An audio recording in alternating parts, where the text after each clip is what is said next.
کیے تو اللہ کی طرف سے بھی پھر تحفوں کا تبادلہ ہوا، تو 3 ہی تحفے دیے گئے۔ تحفوں کا تبادلہ ہوا نا۔ تو پہلا تحفہ دیا السلام علیکہ ایھا النبی، میرے محبوب آپ پر سلامتی ہو ہمیشہ کے لیے۔ دوسرا تحفہ ورحمۃ اللہ، ہمیشہ اللہ کی رحمتیں آپ پر، آپ کو میری رحمتیں گھیر کے رکھیں گی، جہاں آپ ہوں گے رحمتوں کا وہیں بسیرا ہوگا۔ اور تیسرا تحفہ دیا ورحمۃ اللہ وبرکاتہ، اور میری برکتیں بھی وہیں ہوں گی میرے محبوب جہاں آپ ہوں گے۔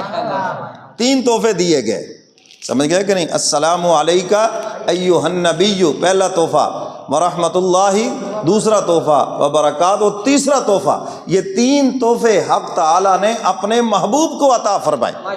یہ اللہ کا کلام ہے بیچ میں۔ اب حضور علیہ الصلوۃ والسلام نے درخواست کی، مولا میرے اس تحفے میں میری امت کو بھی شامل کر لیجیے، جن کو پتھر کھاتا ہوا مکے کی دھرتی پہ چھوڑ کے آیا ہوں، جو ظلم و ستم کی چکیوں میں پس رہے ہیں، مولا قیامت تک میرے غلام آئیں گے، یا اللہ میرے ان غلاموں کو بھی اس تحفے کے اندر شامل کر لیا جائے۔ اللہ تو کہتے ہیں محبوب آپ پر سلام، آپ پر رحمتیں، آپ پر برکتیں، اور محبوب عرض کر رہے ہیں مولا یہ جو اتنے تحفے ہیں، اتنے انعامات ہیں، میری امت کو بھی اس میں شامل کر لیں۔ حضور کی درخواست قبول کر لی گئی۔ پھر حکم ہوا السلام علینا وعلی عباد اللہ الصالحین، ہماری طرف سے سلامتی ہے نیک بندوں پر جو قیامت تک جتنے بھی آپ کے غلام ہیں، سب کے لیے یہ انعام ہے۔ اب اس کے بعد آ گیا ملائکہ کا کلام، ملائکہ سے گواہی دلوائی گئی۔ پڑھیے آگے، اشہد ان لا الہ، ملائکہ نے گواہی دی کہ ہم گواہی دیتے ہیں کہ آپ اللہ کے سچے رسول ہیں، اور اللہ کی توحید کا اقرار کیا کہ اللہ ایک ہے۔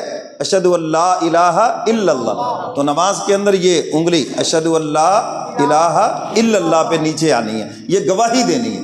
اور بعض پوری نماز میں پتہ نہیں ان کی انگلی کو کوئی ریشہ شروع ہو جاتا ہے، وہ یوں ہی کرتے رہتے ہیں۔ نماز سکون کا نام ہے، سکون سے پڑھے۔ اسکنوا فی الصلاۃ، اللہ کے نبی نے اسکنوا فی الصلاۃ کا حکم دیا، نماز میں سکون حاصل کرے، تو یہ سکون کے خلاف ہے ساری نماز میں یوں انگلی اس کی حرکت کر رہی، صرف گواہی دینی ہے اشہد ان لا الہ الا اللہ بس، واشہد ان محمدا عبدہ ورسولہ۔ سمجھ گئے مسئلہ کہ نہیں؟ مسئلہ بھی بیچ میں آ گیا ہے جی۔ تو یہ فرشتوں کا کلام ہے، فرشتوں نے گواہی دی ہے کہ ہم گواہی دیتے ہیں اللہ ایک ہے، اور کملی والے پیغمبر اللہ کے سچے اور آخری رسول ہیں۔ یہ 3 تحفے ملے ہیں اللہ کے دربار سے۔ اور پھر حق تعالیٰ نے اور بھی تحفے دیے، اور یہ جو آیت کریمہ میں نے پڑھی ہے اس میں بتایا، فرمایا فَأَوْحَىٰ إِلَىٰ عَبْدِهِ مَا أَوْحَىٰ، عرش معلیٰ کے اوپر حق تعالیٰ نے اپنے محبوب کو جو کچھ دینا، جو باتیں کرنا تھی وہ کر لی ہیں، جو وہی کرنا تھی وہی کر دی۔ بہت ساری باتیں بتلائی گئیں اور بہت ساری باتیں پوشیدہ رکھی گئیں جو آج تک بھی نہیں بتائی گئیں۔ فَأَوْحَىٰ إِلَىٰ عَبْدِهِ مَا أَوْحَىٰ، پھر اپنے بندے پر وحی کی جو اللہ نے وحی کی، یعنی جو باتیں کی سو کی، ان کا تذکرہ ہی نہیں کیا۔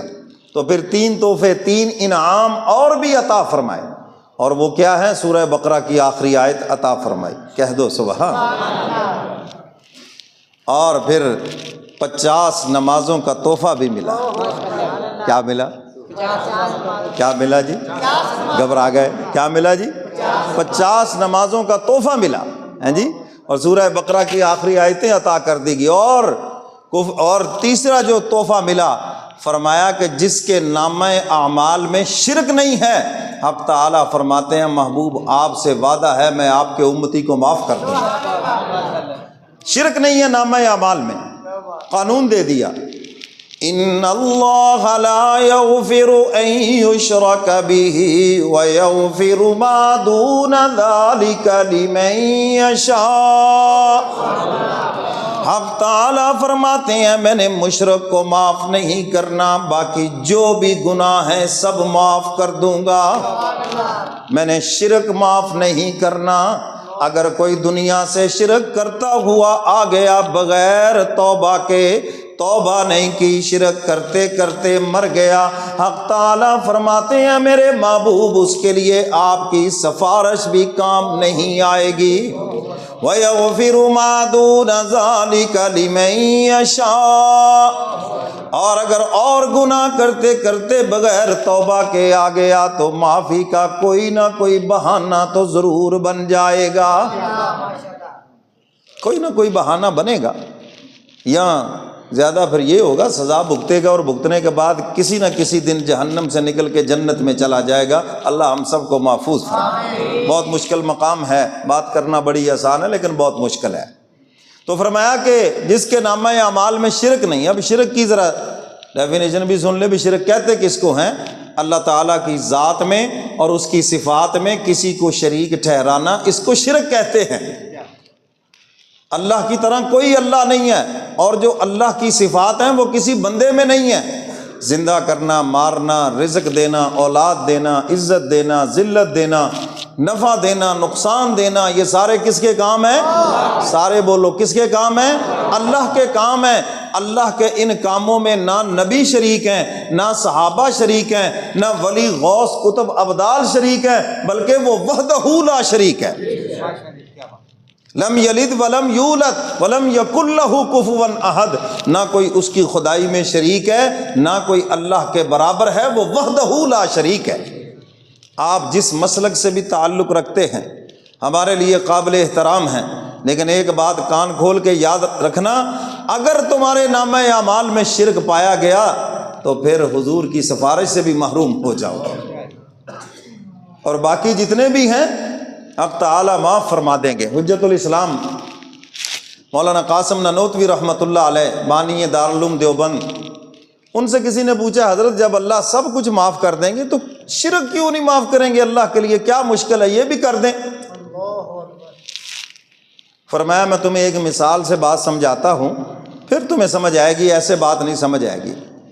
کسی عورت کی شادی ہو کسی مرد سے، اور وہ اس کے لیے بنگلہ بنائے، گھر بنائے، نوکر چاکر سارا کوئی سسٹم وہاں پر ہو، اور جب اس کو دلہن بنا کے لائے تو وہ کہتا ہے یہ ہر چیز تیرے لیے ہے، لیکن تو میرے لیے ہے، تو اپنے شوہر کے لیے ہے۔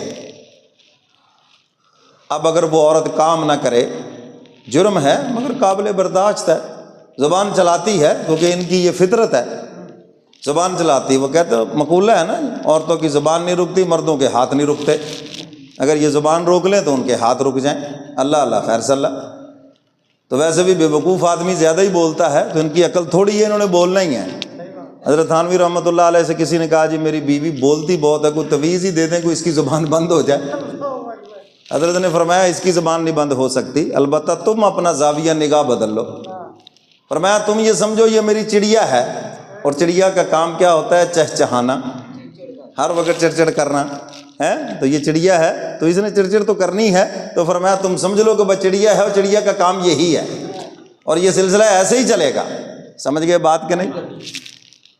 تو حضرت فرماتے ہیں دیکھو بھائی، بیوی جو ہے وہ شوہر کے لیے، نوکر چاکر جو کچھ بنگلہ، جو نعمتیں اس میں جو کچھ بھی لگا ہے سب اس کے لیے ہے۔ اگر بیوی کام نہ کرے، صفائی نہ کرے، زبان چلائے، اگرچہ سارے عیب ہیں، ماں باپ کی خدمت نہ کرے، سارے عیب ہیں، لیکن قابل برداشت ہیں، سمجھوتا ہو سکتا ہے، کوئی اس کا حل ہو سکتا ہے۔ لیکن اگر وہ بیوی شوہر کی بجائے کسی سے منہ کالا کر لے، کسی نوکر سے منہ کالا کر لے، تو یہ برداشت کرے گا کوئی؟ میں کہتا ہوں اس کے سکے بھائی سے بھی کر لے تو برداشت نہیں ہوگا، چاہے وہ جتنا مرضی قریبی ہو، آپ جتنا مرضی کہیں، کہتے یہ جرم نہیں برداشت ہو سکتا۔ تو عقیدہ بھی تو عقد سے ہے۔ اللہ فرماتے ہیں میں سارے جرم تمہارے برداشت کر لوں گا، لیکن اگر میری عبادت کے اندر کسی کو شریک ٹھہرایا تو پھر میری بھی غیرت کی بات ہے کہ میں کبھی برداشت نہیں کروں۔